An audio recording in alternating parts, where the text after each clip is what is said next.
Hello, welcome to Joy News Desk with me, Mami Sinyamiche Thompson. Coming up, there's our widespread crackdown on power defaulters as ECG goes after private businesses and 5 other state institutions, including Ghana Water Company, NPA Boy Power and GBC, over 1 billion cedi unpaid electricity bills. We have disconnected the head office of the Ghana Water Company. Is that the only unit of Ghana Water that is owing you that much? No, the entire Ghana Water. Okay. Also coming up, fire guards key officers at the National Public Health Reference Laboratory at Korle-Bu. We're live on the ground with the latest. Former Foreign Affairs Minister and Regional Integration Emmanuel Bombandi says the country's abstinence from meddling in the Israel-Iran conflict is strategic and essential to boosting economic fortunes. Understood right at our independence that when there is instability globally, it directly impacts on our capacity to attain our vision. We also have business updates, and also we'll go to Parliament for the latest on the Justice nominee vetting. Mami Sinyamiche Thompson will be back with the details.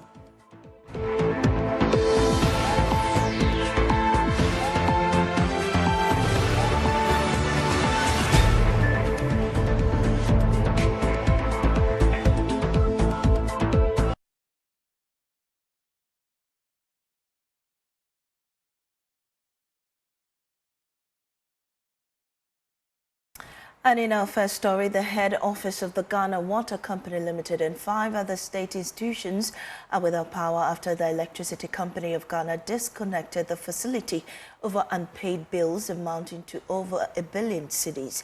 The disconnection forms part of ECG's ongoing nationwide revenue mobilization exercise, which involves unannounced visits to institutions and private businesses in a bid to recover debts and stabilize their utilities finances. According to ECG's General Manager for External Communications, Dr. Charles Ni Aiku, the disconnection of the Ghana Water Company Limited's head office marks the beginning of a series of measures the company will implement to retrieve outstanding amounts. We have disconnected the head office of the Ghana Water Company. Is that the only unit of Ghana Water that is owing you that much? No, the entire Ghana Water. Okay, so we have the treatment plants. Are they also going to be disconnected? We are still in touch, negotiating with them, but we hope they will do the needful, so we don't go to that extent. But how long can you wait? In fact, if we don't see any sign of they complying with the agreement, then maybe it shouldn't be good news for all of us.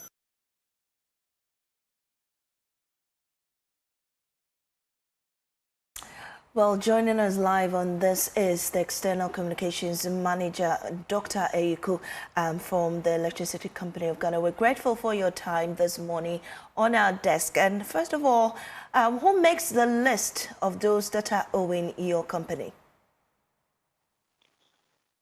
Good morning once again. Unfortunately, I wouldn't be able to provide any current list. The reason is that, let's say this morning we could have a list. By the time we get to the premises of the customer, we will have made payment. So I wouldn't want to share any list. Then later it becomes an updated list. So well, let's have it, or let's hold it for now as it is. But we are still on the ground visiting our customers, engaging with them, and making sure that they pay their arrears. Well, can you tell us how much is in debt? How much is owed ECG currently? Right, so currently we are looking at in the next 2 weeks, that is this week and next week, we should be able to raise an amount of about 500 million Ghana cedis. So we have arrears running into 500 million cedis. So we hope to clear that by the end of the exercise. These have been disconnected. Come again, please. Wondering how many have been disconnected so far? So far,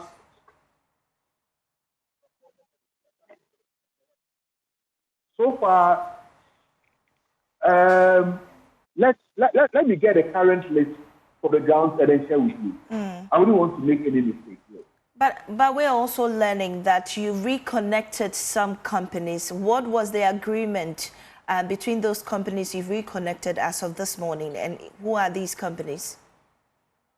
All right, so some companies made payments before yesterday, the close of yesterday. Some were also able to make some payments this morning, so they've been reconnected. They've been reconnected. What's going to happen is that, let me get a full list and share with you. Okay, so I mean, you are trying to get the monies that have been owed for some time now, and some state facilities like the Ghana Water Company Limited, owing over $1 billion Ghana cedis. Is there some form of arrangement between you to get that money offset, or what's the latest with the Ghana Water Company Limited? Right, so we are currently in talks with Ghana Water to ensure that they pay the arrears. Now, you know, Ghana Water is also a sister utility company, and both sector ministries have always been in talks. The various ministries are aware of these arrears, and they've been in talks. So we are looking at settling this issue amicably through the payment plan that we all agree. We did not just disconnect Ghana Water, but we issued a final demand notice to them last Friday when they defaulted. So we're expecting them to at least comply with the agreement that we all come together to at least make sure that the amount owed is paid or settled. But we are not able to do that, so that necessitated the disconnection. But we are still in touch with them, and we hope that by the close of day today, some arrangements will be made for them to make those payments. So do they remain disconnected, or they've been connected to the grid now? They still remain disconnected. And they haven't reached out for any agreements to be done? In fact, I'm yet to receive any report from management that they've made some payments or they've reached out to conclude negotiations for the current issue. Okay. And we're also hearing that other companies like Bui Power, NPA, and then the Ghana GBC as well are owing. Have they also been disconnected, and what has been the arrangements with them? In fact, every institution, especially public institutions, institutions, we always have that kind of negotiation and engagement with them.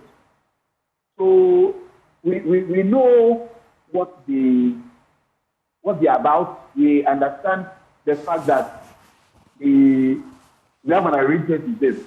But when it goes to the extreme, we are supposed to take these actions. So for those who have not paid, they still remain disconnected until payments are made.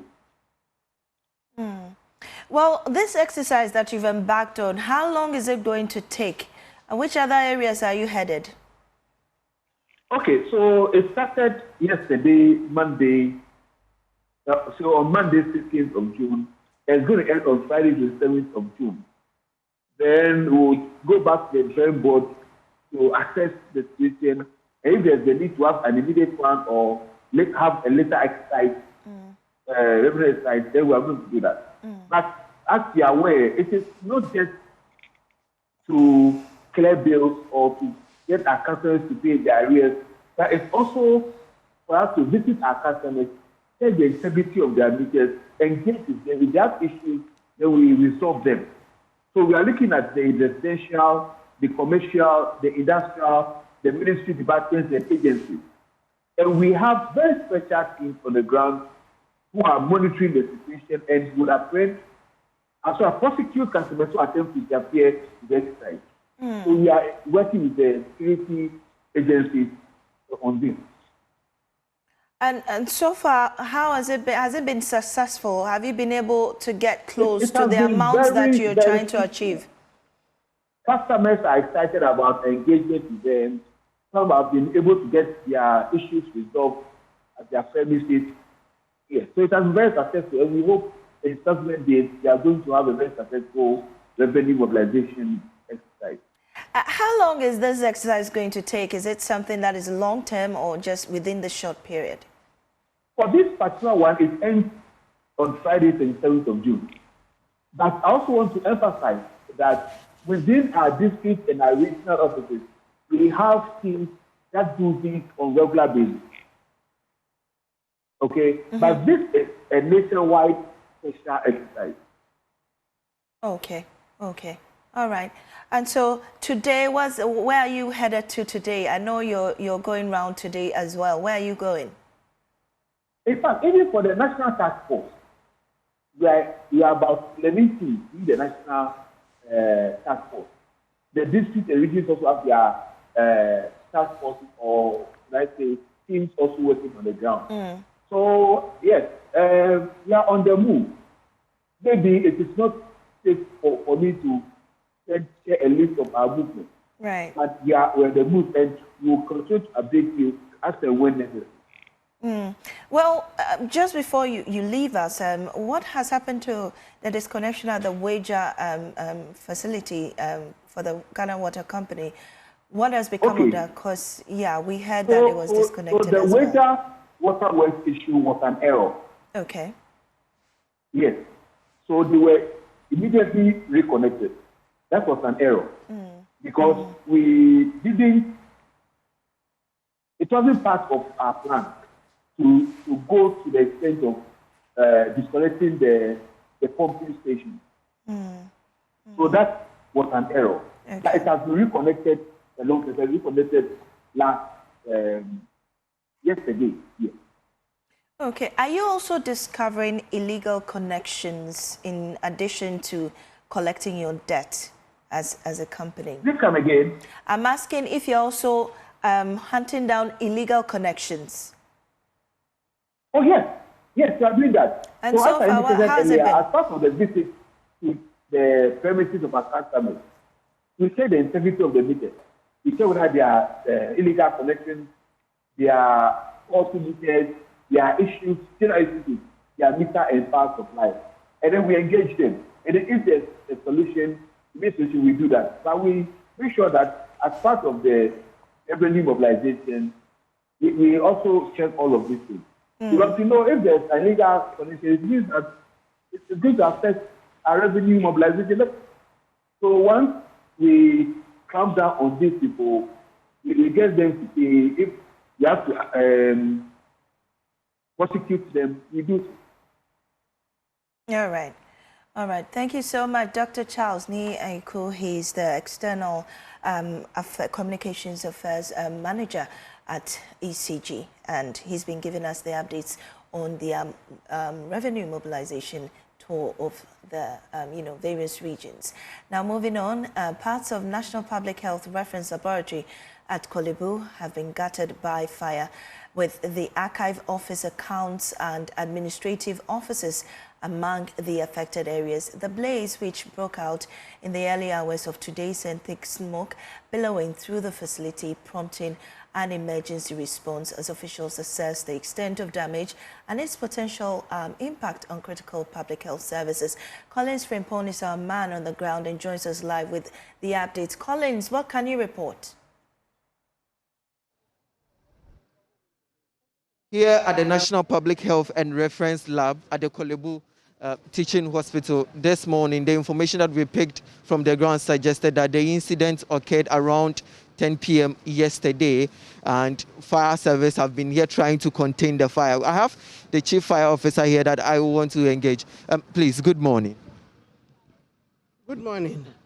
So far, we heard the incident started around 10 p.m. yesterday.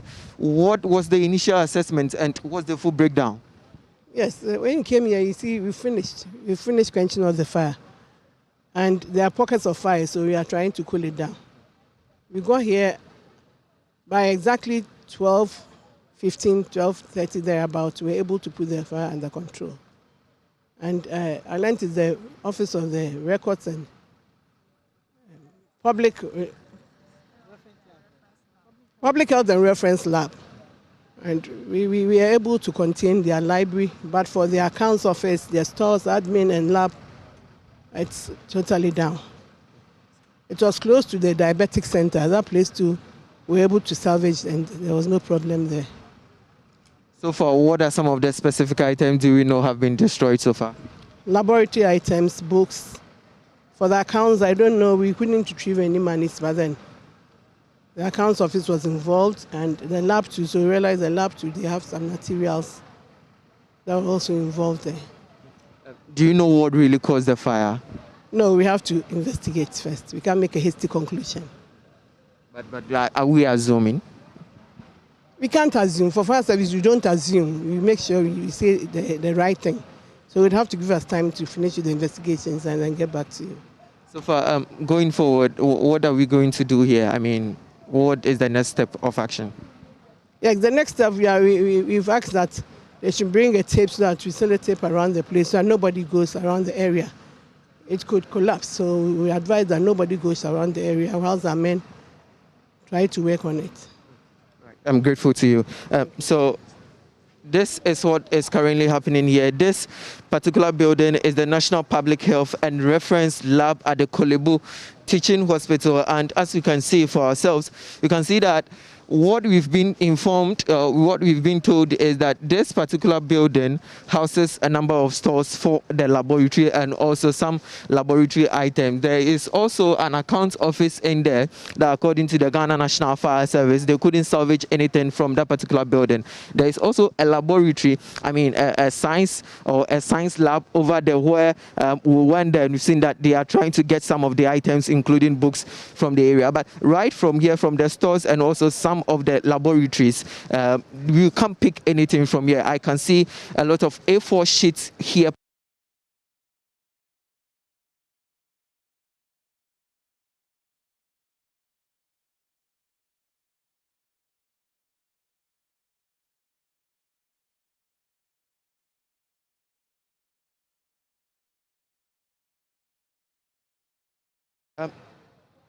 Prof, we've been here, we've assessed the situation here. So far, what information are you picking on ground when you came here? All right, so it is really a sad situation, and we are working closely with the fire service, the leadership, the people on the ground to make sure that the fire doesn't extend to other areas. And then we leave the fire service to do their job so that at least we can ascertain the cause and then put the necessary measures to prevent such issues from occurring in future. Right now, it's too early for us to be speculating. Right now, the most important thing to us is for the fire service to get this situation under control, and then we will revert. So far, since you came, have you heard of some of the departments? Have they told you about the department that got burnt and also the items that have also been burnt? Yeah, so we have the accounts department, we have some of the places where we have our books, the general administration, the stores, and of course, there are a lot of things that we are not able to quantify yet because some part of the archives to have been burnt, and we just waiting to have a comprehensive report of the rest of the places so that we can take a decision. So going forward, right from here, they are supposed to work. We can't just leave them idle. What is the immediate solution? As I said, this is something the fire service is going to recommend. They will take care of that part, and I will take care of the Ghana Health Service component. That's the human resource and reallocation plans and all that. Once you have this situation, you move into the field with a plan to reallocate people. So we've already identified a place where the people will be sent to. The good news is there are no casualties. So we are extremely grateful that we don't have anyone who got himself burnt. The rest will be to relocate them. And we've created space over there to make sure that people get relocated and nobody should be harmed. Are you saying that there was a casualty? I said no, no. All right. I said the good news is that we did not, and there is no casualty. And that is extremely good news to us. I'm grateful to you. Thank you. All right.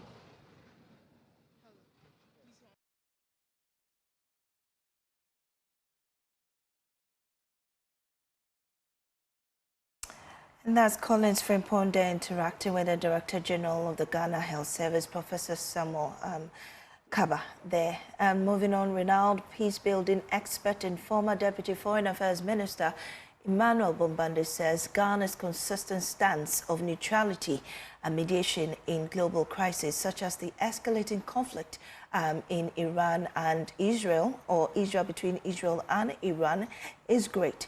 He was speaking on PM Express on Tuesday. Our abstention, I will relate it to our historical antecedents of positive neutrality. And we talk about that without expatiating. Basically, the antecedents of our foreign policy is that when there is a global crisis such as the one we have, Ghana wants to mediate and be an intermediary because we understood right at our independence that when there is instability globally, it directly impacts on our capacity to attain our vision of economic development. We are a developing country, and so too much of Africa. And so you do not want the destabilization of various aspects of our global landscape that now puts the type of pressure and weight on our capacity to pursue our vision. You were making those observations with my good brother here before we started the program, that we are coming out of a situation in which the economists will tell you we are beginning to look on the brighter side of our economy coming back. The downgrading of some of our indicators are being upgraded. The last thing we need is the type of instability that now draws us back to where we came from, that we do not want to be. Also speaking on that same program is Professor Vines. He says that Director of Research at Chatham House, speaking on PM Express with Evans Mensah, Dr. Vines warned that key sectors like oil, gold and international travel are also under threat. It impacts supply chains. It impacts the price of oil that you've talked about. It impacts the price of gold. It disrupts travel. So if Ghanaians are going through the Middle East on travel, that will be disrupted too. Places like flights that go near Iran at the moment or near Israel are being disrupted. So Ghana, stroke the African continent, is not immune by any means to what's going on in the Middle East. And this plays, it overlaps with all the conflicts that we've also seen elsewhere. The Ukraine, Russia one is also one that has inflated the price of commodities and has also impacted the price of fuel, which you mentioned. So we are interconnected, and so Ghana can't ignore this, as I can't in my own country here in the UK. Dr. Alex Vines is Director of Research of African Programs at Chatham House. Now, Professor Bafwa Jimendua says the Speaker of Parliament has demonstrated a high level of integrity that Ghanaians should be proud of. This follows the Speaker revealing that he turned down an appointment by former President John Mahama to chair the board of the National Health Insurance Authority in 2009. The Speaker believes in not meddling parliamentary work with that of a government business. Here are excerpts of what he said. I listened to the minority leader. Let's look at the concept in the Constitution, where it is Parliament that exercises oversight over all those boards, public boards.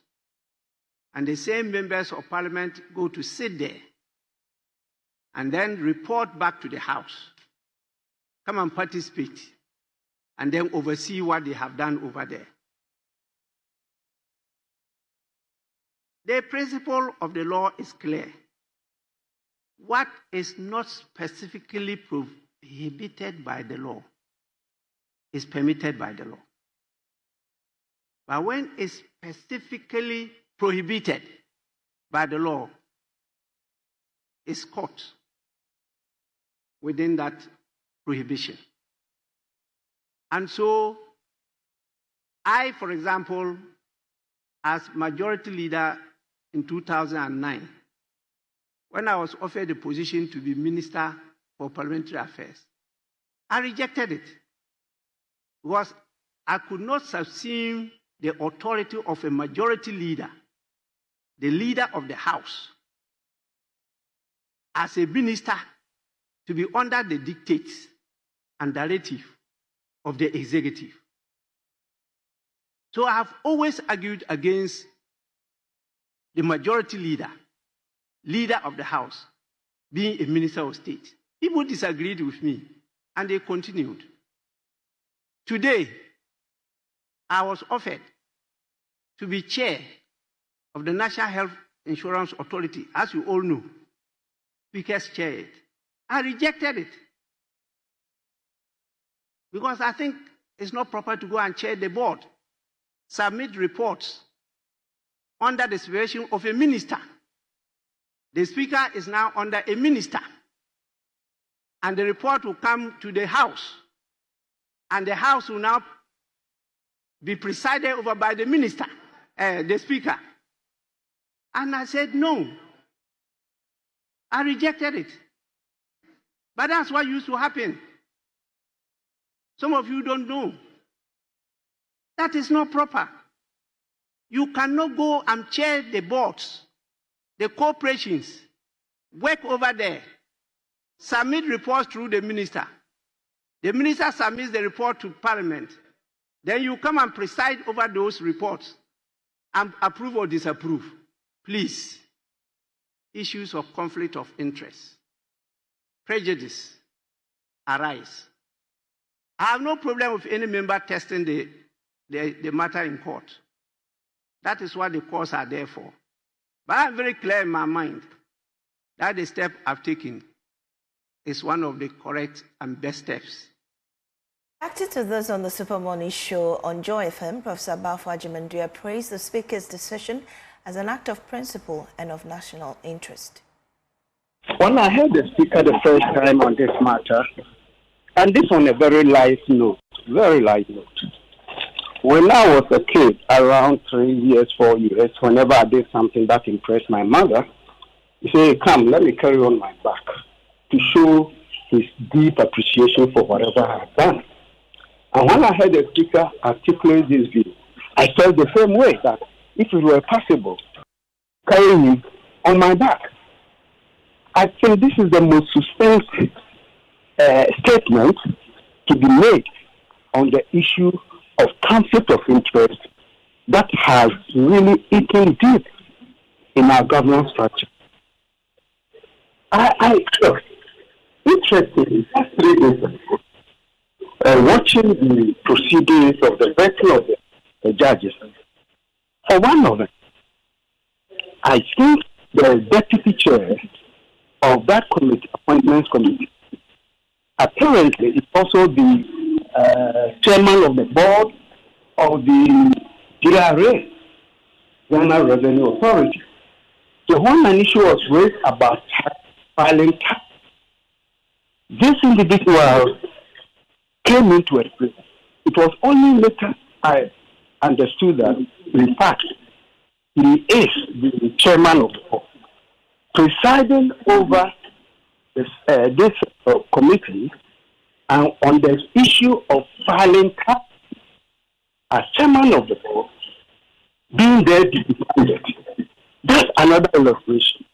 But to come back to Speaker Agne's statement, I think he has demonstrated something that all of us should be proud of. We are in this country, and parliamentarians do preside over board of state institutions. And as the Speaker, the legislator is charged with exercising oversight over these institutions. How can they do their work in the legislative fashion? So just my initial comment, I think Speaker Patrick has opened us up with the most vivid illustration of what conflict interest is. And I'm even surprised. Now, energy was high for final paper of this year's BEC, which ended yesterday for majority of the candidates. Today, the candidates, some of them are offering Arabic and have one more hurdle to cross for today. Now, Jacqueline and Sumayabwa captured the reactions of candidates yesterday in the following report. So the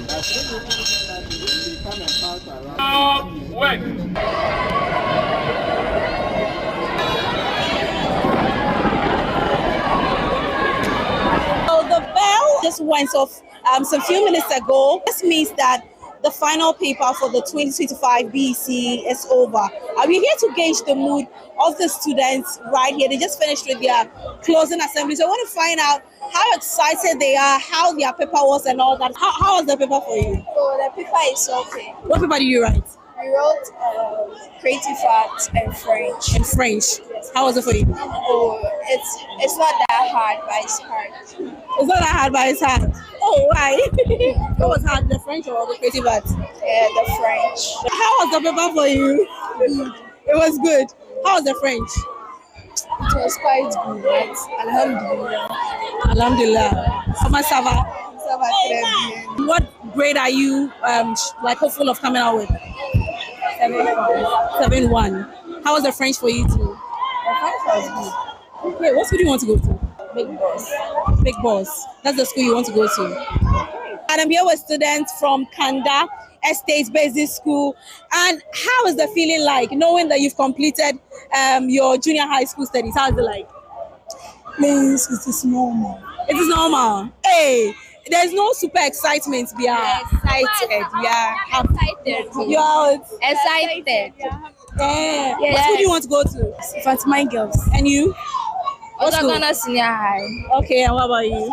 Miakai Girls. And what about you? Korle-Bu Girls. Okay. But you wrote 2 papers today, creative art and French. How was it like for you? It was. As for me, the French is good. The French was also good. I thought you were going to speak French to me.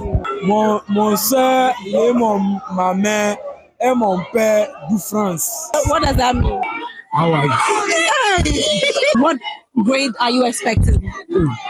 11, 12, but not above 20. No. What school do you want to go to? Achimota. What was your favorite amongst all the papers you wrote? Or mathematics. What grade are you expecting your overall, the overall papers when they put everything together, the subjects? 6 months. ActionAid Ghana's country director, John Nkol, has bemoaned the increasing cases of child marriage in Ghana, particularly the Upper West region. He noted that despite the plethora of measures put in place by its outfits and major stakeholders to combat the menace, it remains a stubborn and deep-rooted challenge across the country. Join News Upper West regional correspondent Rafik Salam reports.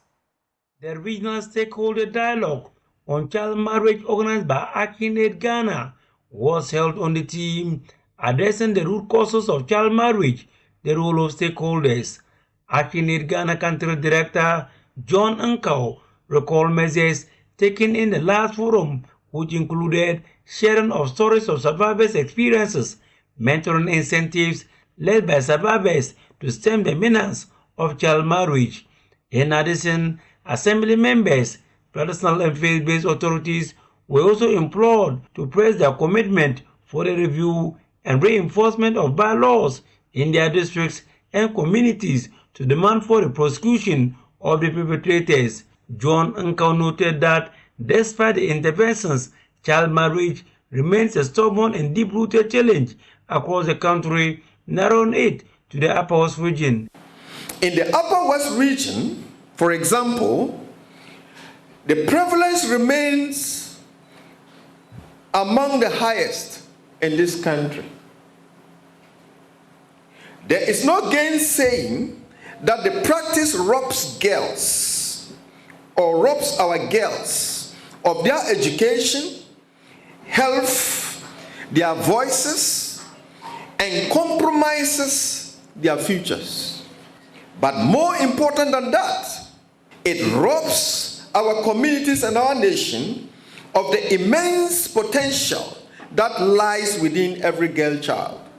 The ActionAid Ghana country director then churned out 2024 statistics of the Ghana Health Service to buttress his claim and the need to tackle the child marriage canker in the region.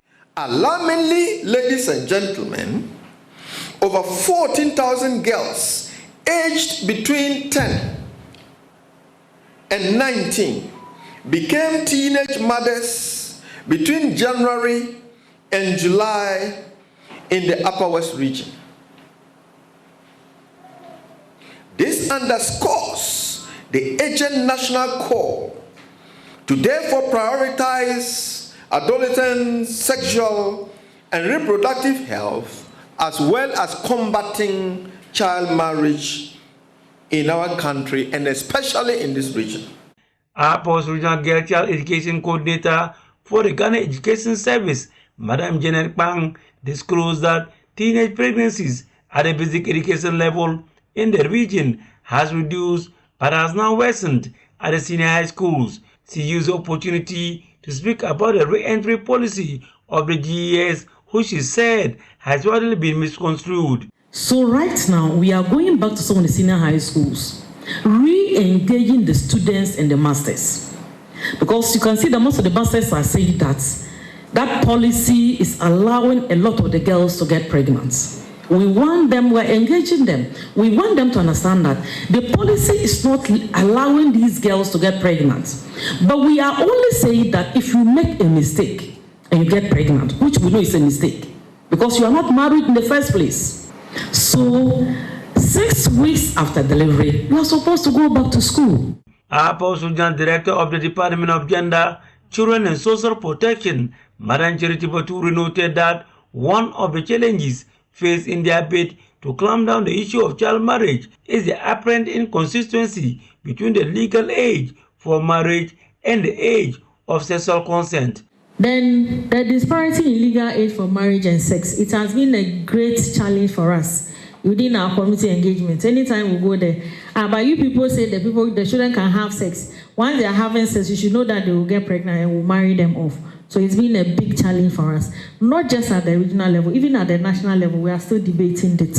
It's not an easy task, but it's a challenge for us because some of the times we'll have to go all length to prove that even if the child is 18 and is in school, then you don't have any right to take that child out of school to give her for marriage. So it's been a battle for us. Speakers at the forum highlighted the need to give funding support to relevant agencies to educate and sensitize the people on the child marriage menace. Reporting for Joy News, Rafiq Salam.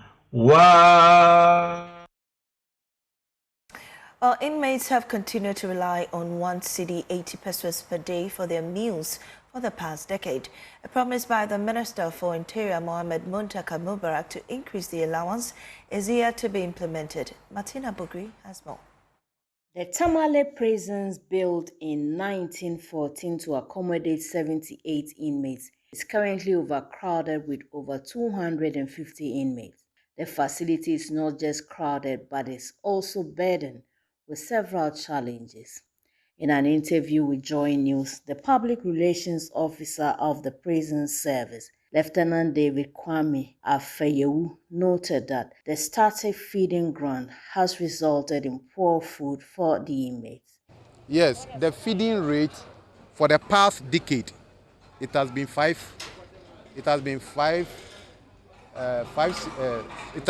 cedi 80 pesos. That is 60 pesos per meal. Breakfast, lunch, and supper together makes 1 cedi 80 pesos. But thanks be to God, I think 3 weeks ago, the Minister for Interior, Honorable Muntaka Mubarak, was in the region on a field tour. He came to the prison, had an encounter with them, and promised them that their feeding rate is receiving attention at Parliament, and soon they will see a change in that figure. As to when, we don't know, but we have been given that hope that government is working towards it, adjusting the feeding rate upward. But as it stands now, it is still the 5 cedis. And if you don't get things like this from some of you, the faith-based organization, then it means we have to survive on the 1 cedi 80 pesos. So when these things comes, it comes to support us in that. He also expressed hope that the upcoming commissioning of the Damango prison would help alleviate congestion in the Tamale prison. The capacity has exceeded. As a result, there is pressure on most of the facilities. We recently dug a cesspit, But because there is underlying rock, the water is not able to permeate to the ground. So every 2 weeks, we have to dislodge. So if the number is not high, you see that that pressure may not also come.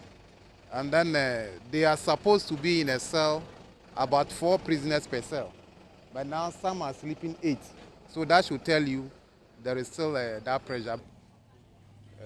Damango Camp Prison, hopefully within the month of June or by July. I'm not specific about the date. But between June and July, it should be commissioned. And if that is done, that will ease pressure on the local and the central prison, because that prison is built to take a capacity of 300 inmates. The CEO of Glory Hill Women Empowerment Foundation, Korle-Bu, emphasized the need for society to continue supporting and remembering those in incarceration. As a human being, anybody has the potential to come to a prison. But when you are there, how is your welfare? What are the things that you go through? We care about it. So we started this about 8 years ago when we visit the Kitekrachi prisons on a yearly basis. And now we are now in the northern region. And anytime we come and we visit the inmate, we see that there is a need to do more. Because as you heard it earlier, 1 cedi 80 pesos for their feeding is not enough.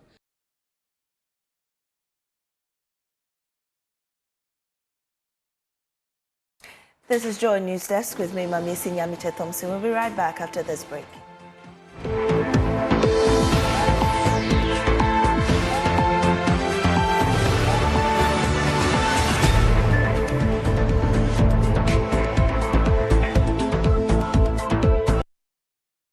Welcome back to Business here on Newsdesk. My name is Winston Taki, and now to our first business story. The Bank of Ghana says it is committed to a flexible exchange rate system backed by strong economic policies to support business growth. According to the governor, the central bank is not interested in any rigid exchange rate targeting nor predetermined value of the local currency. He was speaking at a thought leadership event by the Ghana Association of Banks and Absa Bank on the topic, Banking the Last Mile. The Bank of Ghana has adopted a disciplined, market-oriented approach, reducing its reliance on reserves and instead leveraging a more efficient FX auction framework, enhanced market surveillance, and also stricter alignment of foreign exchange demand with real sector transactions. These measures, colleagues, have curtailed speculative pressures and ensured that foreign exchange flows reflect legitimate trade, investment, and remittance activity. In parallel, the macro fiscal adjustment being implemented under the IMF-supported program is yielding results. Fiscal discipline is restoring credibility, and external financing flows have improved.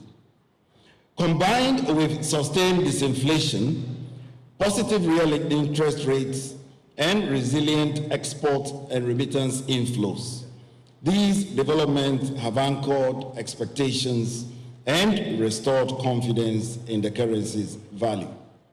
So let me be clear, colleagues. We are not pursuing a rigid exchange rate target or a predetermined band. None of those. The Bank of Ghana remains committed to a flexible exchange rate regime, one that is anchored in fundamentals, responsive to shocks, and supportive by credible policy tools. We remain vigilant and fully prepared to act in a timely and measured manner to preserve orderly market conditions and safeguard the broader macroeconomic stability that is necessary for financial innovation and inclusion to thrive. Still on the central bank, the Bank of Ghana has reiterated its commitment to supporting digital transformation and the adoption of artificial intelligence (AI) across key sectors of the economy. Speaking on behalf of the governor at the launch of Blue Node AI Cloud by Blue Space Ghana, Deputy Director at Fintech and Innovation Office, Ureku Asare, said the central bank is fully aligned with innovative technology that strengthens financial services and economic development. On behalf of the Governor of the Bank of Ghana, Deputy Director at the Fintech and Innovation Office at the Bank of Ghana, Ureku Asare, said the bank is committed to supporting the digital innovation landscape and encouraging the use of artificial intelligence to transform financial services, trade, and public service delivery. At this important milestone, the launch of the Blue Node AI Cloud platform. This launch goes far beyond technology. It represents a strategic shift in how Ghana is preparing for the next generation of digital transformation, financial innovation, and data support. Revenue Operations Lead for Blue Space Financial Cloud, Kwame Pla, highlighted the platform's direct value to financial institutions. So Blue Node AI Cloud is an innovation Blue Space Financial Cloud is starting. We're setting up an infrastructure as a service where, backed by AI technology, to be able to provide quality infrastructure to treasury, trade, and financial systems. We're primarily focused in the financial services sector, which is the bread and butter of our business. The next level which we're looking at is to provide resilient disaster recovery technology for all our clients and also partners. This does not also leave out other agencies besides financial services. Her Excellency Juliet Bino Sutherland, High Commissioner of Barbados to Ghana, noted that Barbados is exploring new avenues of cooperation with Ghana, particularly in AI and cloud-based technologies. Ghana has emerged in West Africa as a leader in the technology space, in both fintech and in both regulation of fintech and even in cybersecurity. Ghana is rated extremely heavily. Organizations like Blue Node and their partner PAX, Nexum, have come into this space and are really raising the bar. What persons like myself do is visit organizations, try to learn more about what is happening in various sectors, in this case, fintech. Regional Sales Director at Nexans, Adrain Edges, emphasized the critical role of infrastructure in scaling AI adoption in Africa. Well, if you're talking about AI cloud, it can be, from a Blue Node perspective, is fantastic for the region. You know, having the data center local in Ghana, you know, supporting local African organizations, the ability to deliver sovereignty within the region is amazing. One of the key benefits that we're actually providing Blue Space with the Blue Node technology is the ability to scale on demand. The launch of Blue Node is being hailed as a major leap in Africa's digital transformation journey, positioning Ghana at the forefront of the region's AI and fintech revolution. Blue Node AI Cloud, launched by Blue Space Ghana, is a sovereign, high-performance AI infrastructure purpose-built to support Africa's financial services, trade, and public sector transformation. For more business update, visit myjoyonline.com/business. And that's all for business here on Newsdesk. Back to Mamisi for the rest of the bulletin. Mamisi.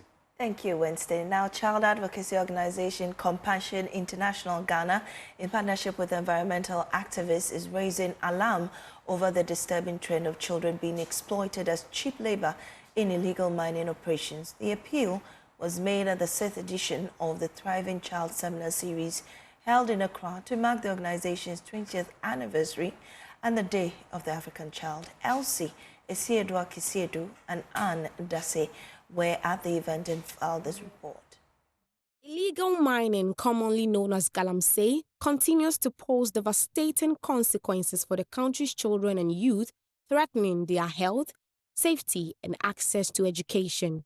Speaking to Joy News, the National Director of Compassion International Ghana, Kobina Yeboah Ochre, expressed concern over how the rights of children are often overlooked in these illegal operations. He called for urgent and collective action aimed at protecting the rights of children in mining communities. We encourage the church to add their voices to these issues and to call on the state, to call on their church members who are engaged in this, educate the communities, and support to build other alternative livelihoods where possible. And of course, also on the state agencies to do their work and ensure that we are protecting and preserving our water bodies, not only for the present generation, but also for the future generation as well. Environmental journalist and journalist of the year, Erastus Asaridonko, added that the health implications are becoming more evident in many mining areas. He revealed a rise in childhood cancer cases among children in communities heavily affected by illegal mining activities. We are now seeing childhood cancers in consulting rooms than we were previously seeing, and many of them are coming from the Galamsey belt. We are also now seeing a lot of kidney ailments with children. And I think that as a country, this should be a cause for worry. Representing the Ministry of Gender, Children and Social Protection, the head of programs and projects at the Department of Children reassured the public that children engaged in Galamsey due to financial hardship will be supported to return to school through the ministry's re-entry policy. Galamsey, children, the foreigners are coming, other people are coming, there is money in the system. Then girls who are very, very vulnerable, poverty, then they also get involved in sleeping with them. So making sure that we let our children stay in school, no matter what. Even when they get pregnant, they are doing the teenage mothers re-entry program. The girls can easily come back to school and continue their education. Meanwhile, Senior Gender and Legal Officer at the Minerals Commission, Fafanyo Kukubo, called on the Ghana Gold Board to tighten enforcement and apply strict sustainability sanctions against mining firms found exploiting children in gold production. I'm hoping that the Gold Board that has been instituted will now look to such supply chains and ensure that the evidence of child labor, forced labor, illegality attached to minerals and metals are actually dealt with. As Ghana confronts the harsh realities of illegal mining, child advocates are reminding the nation that no gold is worth the price of a child's future. Elsie Asiedu Akisiedu and Ann Dassis report. We end this edition of News Desk. There's more news on myjoyonline.com. I am Amir Sinyamiche Thompson. See you again tomorrow.